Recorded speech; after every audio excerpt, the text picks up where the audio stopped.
داسې مړ شه داسې زندګي وکړه چې په دنیا کې انسانان در سره خوشحاله وي ستا د ژوند خواست کوي چې الله تعالی دې پنځه ورځې ژوند در نصیب کړي او په کور کې د خلک د ژوند خواست کوي خاندان د ژوند خواست کوي ځکه چې د ژوند خواست کوي چې الله ودا بنده ته ژوند ور نصیب کړي 100 کاله 1000 کاله ژوند ور نصیب کړي داسې زندګي تېره کړه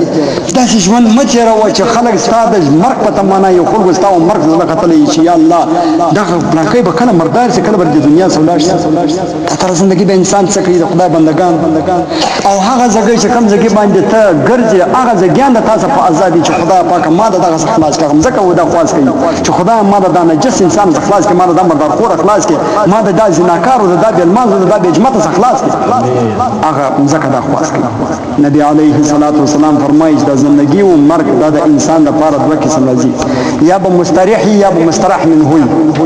یا به مستراح یا به مستریح منه دا معنا چې یا به شان د څخه فراحت سي مخلوق به د څخه فراحت سي چې د مرګ یا به د مخلوق څخه په استراحت بدوی خبرې مرګ د انسان لپاره د دې دوه خبرو سره دی خالي یا به مخلوقات د څخه فراحت سي یا به د مخلوقات او د دنیا د مشکلات او د مصیبتو د دغه رقم حالات څخه بدای شي چې فراحت سوي وي نه داسې زندگی مکوه داسې ممرئ انسان چې خلق د تاسو فراحت نه داسې مرسه چې ته د خلکو څخه فراحت ته د مخلوق څخه فراحت ته د مشکلات او د مصیبتو څخه فراحت داسې زندگی تیره کا په دنیا کې داسې زندگی تیره کا چې میراب څخه درجاج داسې زندگی تیره کا چې ماجد څخه درجاج داسې زندگی تیره کا چې هر قدم ته اخستې دمځه کې هر قدم به درجاج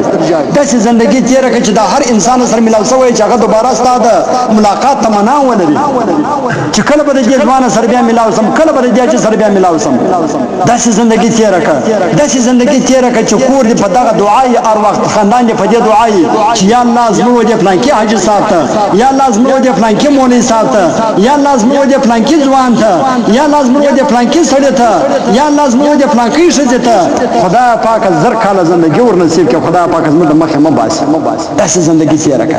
داسې زندگی مته راوي چې مخ ان لله وای فیصله وای چې یا الله دا خو خوای کې دروي غوړې د مرسه ماځ دی داسې زندگی مته راوي او خدای پاک ته پس کله مخ باندې زندگی تیره کا یا که خلک ارڅ وای یا هاذا خو داسې زندگی تیره کا چې شان په دروازه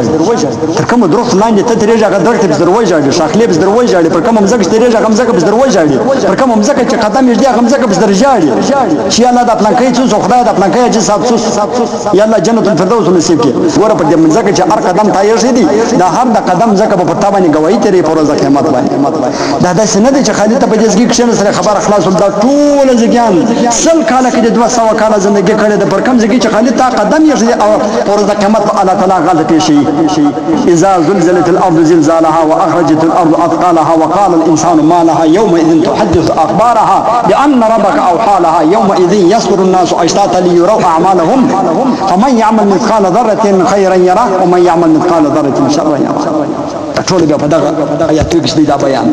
چې پرز د قیامت نه ځکلې پرز د قیامت به تدروغ وای ته به ګسته خدای سره به دا خبر علی بالله نه مني چې الله ما جنا کړی نه کړی الله تعالی به ورسره هغه ذکر حاضر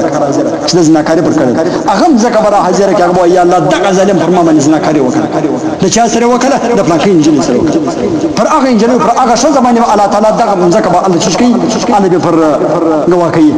در کوم درخت لاندې کم چا ګناه کړی ار شخله به فرض قیامت باندې الله تعالی پیشي هغه په خدای باندې چې گواہی ورکړي اره ګناه چې کړی الله تعالی به هغه ځکه ال حاضرې مکه وې د ګناه ځکه مړی راوي د خدای لپاره ځکه کتاب لیکلی دی وایي په سنت په پورته په نفلو کې د ځکه بدلوي پر یو ځکه باندې لکه وښ مچ غېږ بس چې یو ځکه نیولې بل لکه وښ پر هغه ځکه باندې رد ناست دا زید نیولې دا زید په پیسو اخلي یا نبی علیه الصلاه والسلام لکه وښ پر یو ځکه باندې ما چوکېږه ځکه بدلوا ولې بدلوا ځکه په ورځ د قیامت دغه د سجدي و دغه د منظوم ذکر الله تعالی انت اجري الله بده انسان چیز کی انسان د پاره گواہی ورکړي ځکه د مځکې وای بدلوي په سنتو کې په نفلو کې په فرضو کې او په واجبو کې دا بدلوي چې کوشش وکړي پر وزګي باندې مچ وکړي بس خو الله تعالی دې پر دې خبرو باندې عمل کولو ته فکر نه نصیب کړي او چې کم څوک وي د کار تلويږي هغه څنګه زموږ دا درخواست دی چې موږ ته دعا کوي زموږ خاندانو ته دعا کوي زموږ اهل او عیال ته دعا کوي او ټوله محله ته او ټوله کلی ته او ټوله امت مسلمه ته دعا کوي نو بس هغه دعا ورا پاتې دي بل خو نه خاص نه دی را پاتې وما علينا الا البلاغ المبين